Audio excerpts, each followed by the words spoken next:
muito bem-vindo a mais uma consulta live.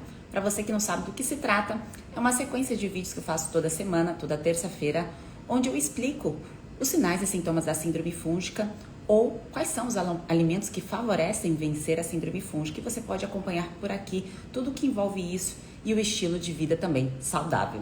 Então vamos lá com tudo e também, para você que não sabe, eu sou a Sheila Pacheco, nutricionista.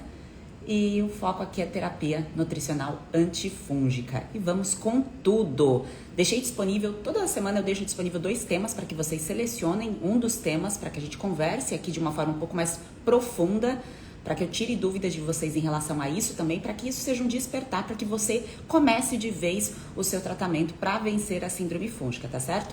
Porque terapia nutricional antifúngica é um caminho, o caminho para o emagrecimento isolado, sem uma pessoa ter nenhum outro sinal e sintoma, é um outro caminho, nutrição esportiva, um outro caminho, nutrigenética, que é a outra área que eu atuo, é um outro caminho. Então é importante você entender o que você quer, a clareza do seu objetivo. Se você quer vencer a síndrome fúngica, então o caminho é esse aqui, você está no lugar certo, tá bem? Se você tem dúvidas sobre sinais e sintomas da síndrome fúngica, nunca tinha ouvido falar sobre isso, pode perguntar aqui, colocar nos comentários que eu tiro as dúvidas. E hoje o tema mais votado foi em relação a milho, então a gente vai conversar sobre micotoxinas. Talvez você já tenha escutado falar sobre esse nome, talvez não, isso é antigo. Porém, a identificação de micotoxinas nos alimentos não é algo tão antigo assim, é algo relativamente recente, pensando nos estudos para realmente fazer análise onde tem micotoxinas, pensando em larga escala, né? Não uma identificação populacional de um problema. E aqui exclusivamente eu vou conversar sobre milho com vocês. Então, milho, cuscuz, pipoca, tudo aquilo que é feito com milho, quando eu falo de um alimento pontual, tudo que é feito com aquele alimento deve ser levado em consideração, tá? Sempre a pauta aqui eu vou puxar quando for relacionada ao alimento e não sinais e sintomas, tudo que diz respeito desse alimento deve ser levado em consideração. Me conta aqui, coloca nos comentários como está a frequência de milho e derivados na sua rotina. Você é uma pessoa que durante a sua semana, o seu mês, você consome alimentos que são fontes aí que tenham milho na sua composição? Seja um cereal, seja uma cerveja. Sabia que tem cerveja feita com milho? As cervejas populares são feitas de milho, né? Não são todas feitas de malte, né? Depende aí da cerveja que você escolhe. É feita de milho de qualquer tipo, enlatado ou in natura, o milho que pode estar inserido aí em algum alimento que você come que é industrializado, que já vem pronto. A própria pipoca e os finais de semana e tudo mais. Então coloca aqui para eu saber. Aqui eu tô vendo os comentários. Você pode colocar, se você está assistindo esse vídeo gravado, pode colocar também que eu interajo depois, tá certo? Para eu saber aí como está o seu consumo de milho. Então aí, quando a gente pensa nos grupos dos cereais, hoje exclusivamente vou falar do milho, não vou falar de outros temas, a gente tem que pensar toda a cadeia de produção desse milho até chegar à nossa casa. E também para que serve essa produção de milho? Então, a produção de milho serve para alimentar os animais, certo? Então, ração, há diversos grupos de animais que comem o milho, não só nós, seres humanos.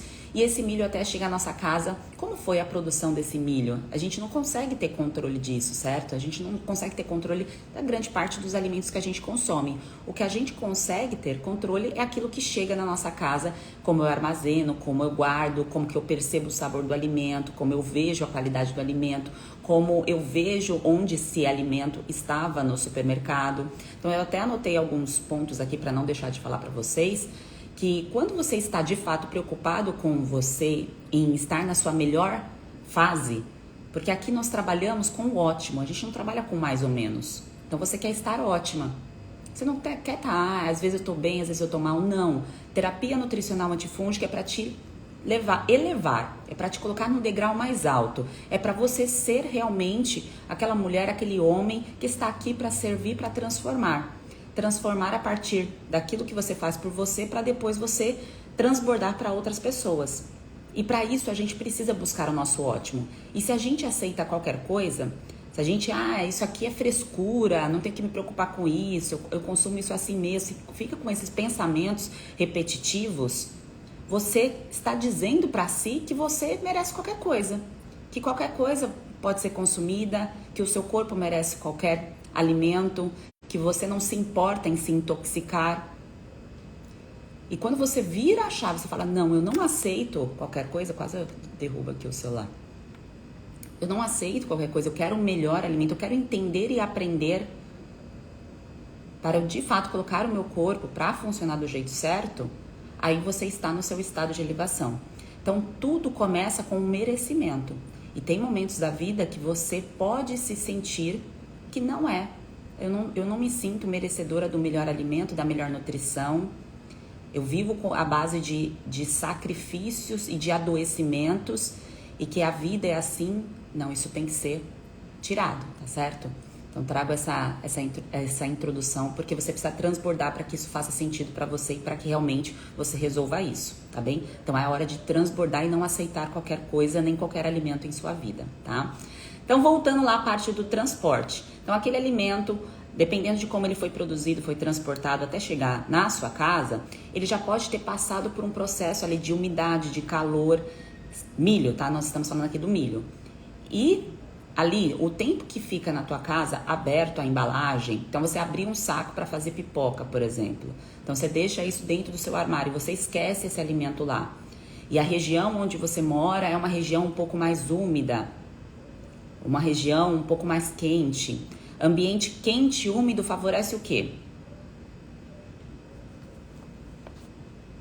Fungos. Tá? Então, qualquer ambiente quente e úmido vai favorecer fungos desde o nosso corpo, tá? Dentro do nosso corpo, fora ou nos alimentos, a mesma coisa. Pequenas doses de micotoxinas presentes nos alimentos, aqui em especial estamos falando do fungo, para uma pessoa que está com o sistema imunológico enfraquecido, que está num processo aí de vencer o quadro fúngico, isso pode atrapalhar totalmente o processo. Então, o corpo ele tem a sabedoria de eliminar toxinas. Para isso nós temos fígado, rins, intestinos, a própria pele, por onde a gente transpira. Nosso corpo tem a capacidade, mas entenda que com o processo de envelhecimento e de adoecimento, e até mesmo com as lesões que nós geramos ao nosso corpo, que a gente mesmo causa, então com as escolhas do dia a dia, esse processo de eliminação de toxinas ele tende a ficar defeituoso. E aí, de repente, você consome, você mantém na sua rotina milho, cuscuz, pipoca, dependendo do fornecedor, da qualidade disso daí, você está colocando doses homeopáticas de micotoxinas no seu corpo. O seu corpo, ele não consegue eliminar essas toxinas, não é tão simples para o corpo eliminar. Por isso que os sinais e sintomas de um quadro de síndrome fúngica são tão misturados. Cada pessoa tem um quadro diferente. Tem algumas pessoas que têm problema endócrino. Então, tem alterações hormonais. Tem outras pessoas que vão desenvolver o quadro autoimune associado com o quadro fúngico. E quando a gente fala de doença fúngica, é muito claro, né? Você pensa em coceira, candidíase, micose e tudo mais. Mas tem as doenças associadas a esse quadro. Então, de repente, você está recebendo essas doses homeopáticas das micotoxinas. Você não percebe. Isso estamos falando do milho, tá? Claro que há outros, há todo um passo a passo a ser seguido e a ser observado. Então você está recebendo isso daí, você não percebe, mas há uma alteração que você vai começar a analisar no teu corpo.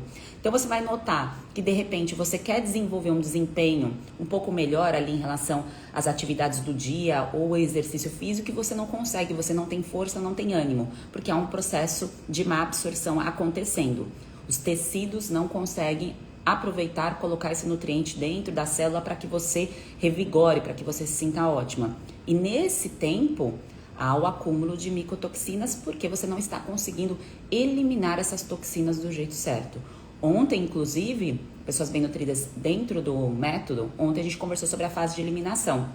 E claro que a fase de eliminação envolve, né, a questão do biofilme de fungos, mas também todas as vias de eliminação que a gente precisa deixar o corpo ativado para que, de fato, tudo isso funcione, todo esse processo funcione muito bem. É difícil de fazer? Claro que não. Assim como não é difícil a gente identificar onde pode ter a presença de micotoxinas. Então, você abrindo aí o armário da sua casa, por exemplo, você vai falar assim, isso aqui, esse milho que tá aqui, esse cuscuz, né?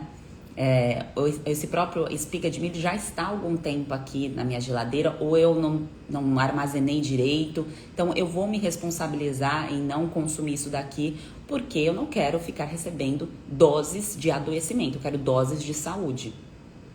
E eu vou me preocupar, sim, com o fornecedor. Claro que a gente não tem como saber todos os fornecedores. Quando eu falo fornecedor a vocês, é quando vocês vão comprar algum produto que não tem uma certificação, não tem uma embalagem. Como, por exemplo, os produtos a granel, que eu reforço sempre aqui o cuidado de você saber de onde vem aquele produto ali a granel que você está consumindo. Então, essa preocupação faz com que você... Deixei algumas coisas aqui anotadas para ver se eu não esqueci de nenhum ponto. Esses cuidados fazem com que você não estoque isso, não tenha essas doses acumulativas dentro do seu corpo. Sheila, eu não tenho como ter certeza se esse alimento está me causando mal, e eu tenho uma frequência de milho e derivados bem constante. Eu vejo aqui na minha rotina, eu consumo muito desses alimentos e eu percebo que o meu quadro não está melhorando. Eu continuo com sinais e sintomas e eu acho que eu estou comendo bem. Eu acho que a minha alimentação é saudável, até porque milho, pensando, aqui nós estamos falando de terapia nutricional antifúngica, não é de esporte, não é de emagrecimento, não é de reeducação alimentar, é para vencer síndrome fúngica, tá certo? São objetivos, clareza do propósito, coisas diferentes. Então, se você percebe que há frequência e repetição desse alimento e você não tem uma melhora do seu quadro, eu arrisco dizer que esse alimento não está favorecendo a sua vitória. Não quer dizer que você não vá comer esse alimento nunca mais na sua vida. Mas estou dizendo que nessa fase, se você não está melhorando, se você não está evoluindo, se você tem sintomas gastrointestinais, falta de energia, problemas hormonais, quadro autoimune ativado, sintomas que prevalecem, aí a micose não vai embora, a candidíase não vai embora, a coceira, bolinhas, problemas aí de couro cabeludo, enfim, todos aqueles sinais e sintomas de síndrome fúngica que você já escutou eu falar aqui algumas vezes. Se não escutou, continua por aqui que eu vou seguir falando para você entender se o que você está vivendo é síndrome fúngica ou se não. Então, tudo isso precisa ser visualizado e precisa ser analisado, tá certo? E tem gente que colocou aqui, como a Chádia e a Camila, eu guardo milho na geladeira, pipoca na geladeira. Tem duas frentes. As micotoxinas, elas são termorresistentes. O que nós sabemos, é claro que há uma evolução em termos de estudos, porque para a agricultura é muito importante o controle dessas micotoxinas. Não só por uma questão do ser humano, para a gente ter um controle da nossa alimentação, mas porque há toda uma produção. Seja você vegetariano ou não, você vai ter contato com o risco dessa contaminação. Então, para a agricultura, é importante esse controle. E é feito agora, né? Mais recentemente, principalmente de 2001 para cá. Antes não era tão comum, de 2001 para cá foi uma atenção maior, teve publicação de livros, de artigos, não que antes não tivesse, mas é porque não depende muito de fiscalização também, tá? Depende da análise, da fiscalização, daquilo que está acontecendo no campo e até mesmo do adoecimento dos animais, porque aquilo que acontece com a gente, acontece também com os animais e com o solo.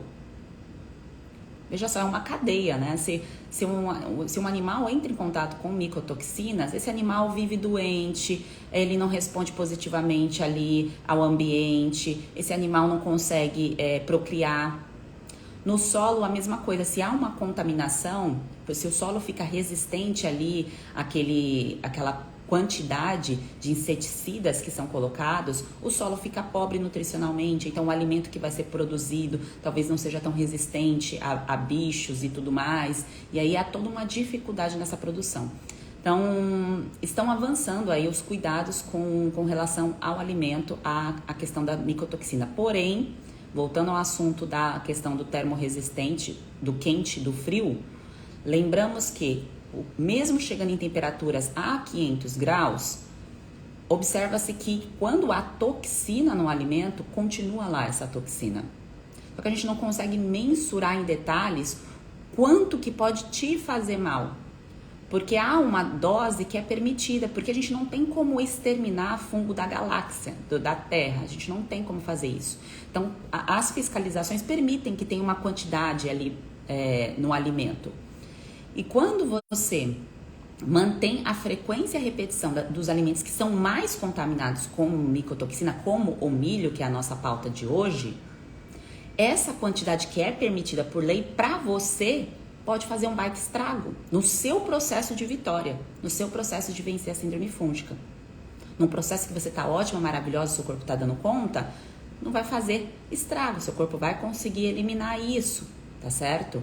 Mas a frequência e a exposição a isso causa o problema. Então, temperaturas altas, a gente sabe que elimina outros micro-organismos, né, bactérias, enfim, mas toxinas não. Então, vale a pena esquentar alguma coisa? Sim. Vale a pena, acabou de preparar, guardar na geladeira? Sim. Temperaturas medianas, tudo aquilo que é uma temperatura mais ou menos, sabe, você esquece a comida, ontem eu até falei isso dentro do plantão, deixar a comida assim fora da geladeira, esquecer a preparação, ou até mesmo a pipoca, o alimento, cuscuz, enfim, é um ambiente propício para o crescimento de fungos, tá? Você não vê, mas eles crescem, tá? Você vê quando já está no nível de produção de mofo um pouco mais acelerado, como por exemplo, você deixa alguns dias, que aí já tem ínfas, né, que aí você consegue visualizar. As ínfas é como se fossem aquelas perninhas, né, você vê o mofo assim, parece um algodão doce, né, então ali já está um pouco mais alto. E a questão da geladeira é a mesma coisa, tá? Você consegue preservar assim, é melhor que você guarde em geladeira, principalmente se você vive em um lugar úmido, né, úmido, quente, enfim. Eu moro no Rio, aqui é quente sempre, né? Então faz sentido sim. Porém, não te livra de receber um alimento que já está ruim, ou se você esqueceu esse alimento aí no seu armário, tá muito tempo sem você saber datas do que aquilo foi aberto, isso pode te trazer um prejuízo, tá certo? Então, pessoas bem nutridas, lembrando que micotoxinas não é uma coisa pra gente ficar bitolado. Então, milho, os derivados, tem gente que ama consumir esses alimentos, tem um vínculo muito forte com eles, tem um sabor de infância, não deve ser olhado como vilão. Mas é importante entender que dentro de uma terapia nutricional, se você estivesse, um exemplo, acamada num hospital, há terapias nutricionais ali que são indicadas. Então, você recebe uma dieta líquida, uma dieta pastosa, uma dieta branda. Hospitalar é assim que funciona, porque você está num processo de cura. E dentro da terapia nutricional, você está num processo de cura também. Você pode não ter começado o seu processo, mas em algum momento você vai querer se livrar disso. Se você ainda não começou, você deve pensar em marcar data para se livrar disso. Seja uma micose, uma candidíase, uma caspa, uma dermatite, tem que ser resolvida. E a partir do momento que você toma essa decisão para resolver isso, você marcou a data, você vai assumir a responsabilidade, claro, sem estar sozinha, né? Você não estará sozinha dentro do processo, mas você assume a responsabilidade do processo, porque você não está lá acamado e alguém vai colocar o alimento para você. É você que vai se alimentar. E se você fica com frases repetitivas, mas todo mundo come, mas todo mundo faz isso, isso será que é mesmo? Para você, para essa sua fase, sim, faz sentido. Depois que você vencer o quadro fúngico, você toma as decisões em relação aos alimentos daquilo que você se sentir mais confortável. Isso é o que eu faço hoje, tá certo? Então você consegue ter o discernimento, porque até a sua cognição ela volta a funcionar melhor para uma tomada de decisão. Tá? E dentro de um processo de síndrome fúngica, isso pode estar atrapalhado, os pensamentos, os sentimentos, enfim, várias coisas, tá bem? Hoje aqui eu vou responder as perguntas relacionadas a milho, tá? Então eu tô vendo vocês colocando outras perguntas. Então a nossa pauta, claro, eu entro aqui sempre com um tema diferente, então outros temas a gente vai conversando um pouquinho mais pra frente. A Gabriela aqui deu o depoimento dela. Eu fiz tudo certo no início do tratamento, exceto tirar a pipoca. Isso atrasou muito a minha cura. Depois que tirei tudo, se tornou mais fácil. E observem, assim como a Gabriela, eu entendo até o que ela falou aqui, porque eu também tinha muito vínculo com pipoca. Porque pipoca, principalmente para quem está acostumado a comer snacks, dá uma sensação de conforto, né? Ali o negócio de ficar beliscando e tudo mais. E a gente jamais vai pensar que a pipoca pode ter uma toxina que, isso aqui pode ser a causa de uma síndrome fúngica. Claro que não é um alimento isolado. Não é um alimento isolado que causa síndrome fúngica. É um conjunto de gatilhos ativados que mexem com o nosso sistema imunológico a ponto dele não conseguir combater o supercrescimento de fungos. Porque o nosso corpo ele tem que ser responsível ao crescimento de qualquer coisa. Ele vai ter a tomada de ação, mas ele precisa de ferramentas para isso. E aí, se de repente eu estou oferecendo para o meu corpo ferramentas, então eu estou construindo aqui minha casa e eu ofereço uma ferramenta que está aí quebrada, destruída, né, está mofada, não vai ajudar, tá certo?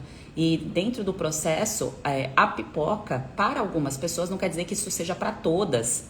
Isso precisa de uma autoanálise. Terapia nutricional não é protocolo engessado. É uma autoanálise dentro de um processo, de um passo a passo, que você precisa se conhecer de vez para fazer isso dar certo. Você não vai comer o que Sheila manda. Você vai ingerir os alimentos dentro da sua percepção e do ensinamento que eu ofereço por lá. Então vai ser uma autoanálise para você se conhecer de vez, assim como a Gabriela fez. E dentro desse processo, você pode perceber que quando você come a pipoca, ou cuscuz, ou qualquer derivado do milho, você sente um estufamento. Você sente ali que dentro dos dias que você consumiu, dentro dos 4 dias, você percebe que sua pele piora. Você percebe que a sua imunidade dá alguma resposta negativa. Então, nessa situação, nessa fase, isso está mostrando aí que esse alimento precisa ser resguardado, tá? E você pode consumir outras fontes de carboidratos, tá? Porque quando a gente pensa em carboidratos, existem uma série de carboidratos. Só que há uma questão de vínculos emocionais com aquele carboidrato que você já está adaptada a ele. E tem também a questão de preparação, né? Às vezes você vai comer o que é mais prático. Então, vou comer isso aqui que é ensacado, que eu abro e já consumo, do que eu vou preparar ali um outro alimento.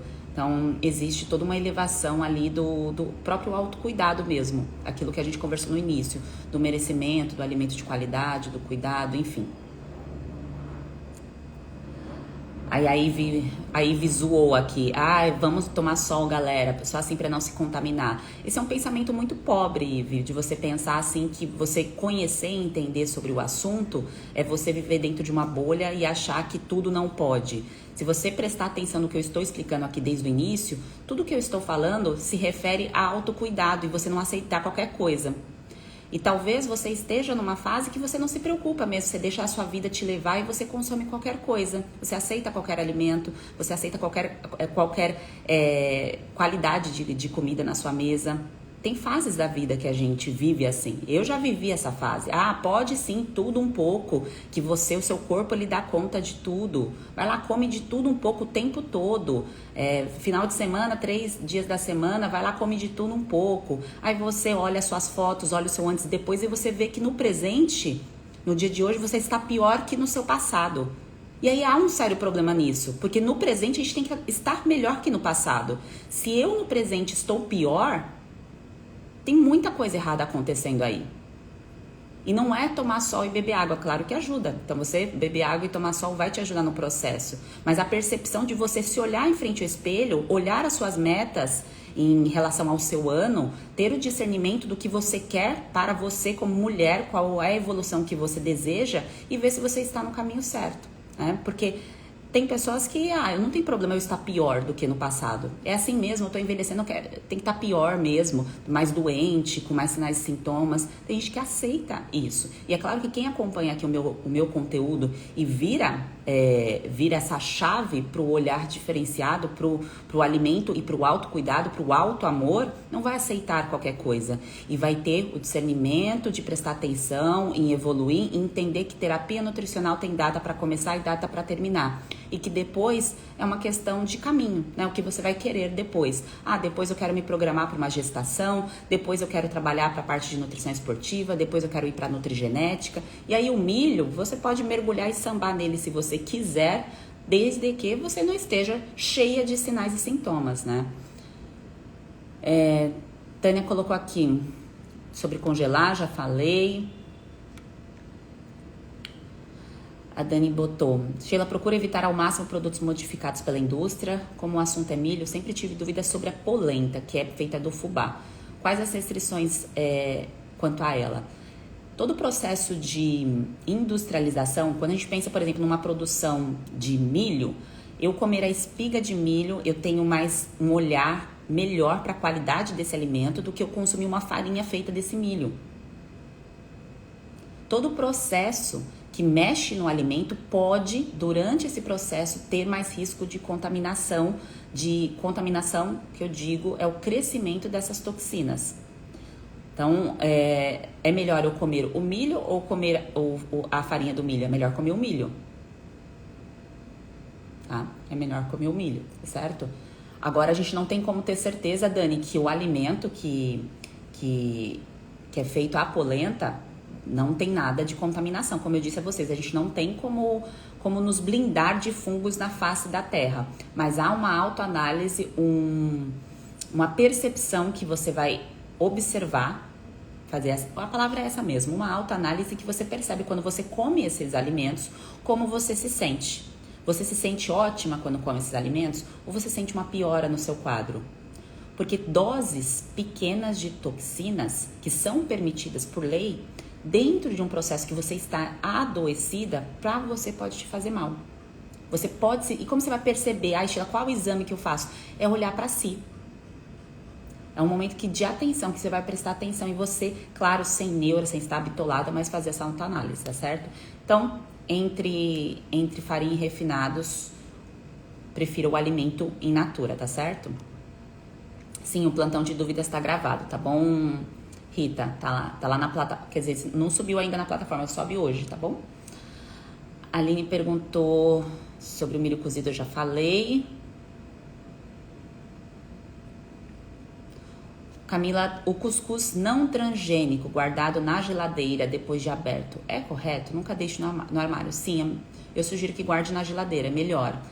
E essa questão, claro, se a gente entra em questão de transgênico, não transgênico, é algo muito difícil, né? Consumir um milho crioulo hoje em dia, o que é um milho crioulo para quem não conhece? É um milho que é totalmente colorido, porque o milho ele não era amarelo. Então, com a adaptação das sementes para o fortalecimento ali daquela produção, enfim, até pela questão dos pesticidas, para se adaptar a eles, para que a gente pudesse ter alimentação tanto dos animais quanto a produção agrícola para o nosso consumo. Então, houve uma adaptação dessas sementes, tá certo? Que aí é uma conversa um pouco mais profunda e claro que a gente não tem que ficar também, tem que comer, gente, tem que ser bem nutrida, dentro das nossas possibilidades, da nossa realidade. Então, quem pode consumir não transgênico orgânico, maravilha. Quem não pode, consome o que tem disponibilidade e foca na vitória, tá certo? E na qualidade do armazenamento, do cuidado desse alimento. Então, pode guardar na geladeira, sim, é uma melhor opção, tá? Principalmente, gente, nessa época de verão.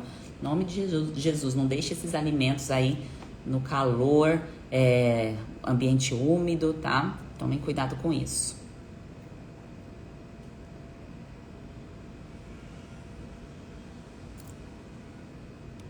Deixa eu ver aqui.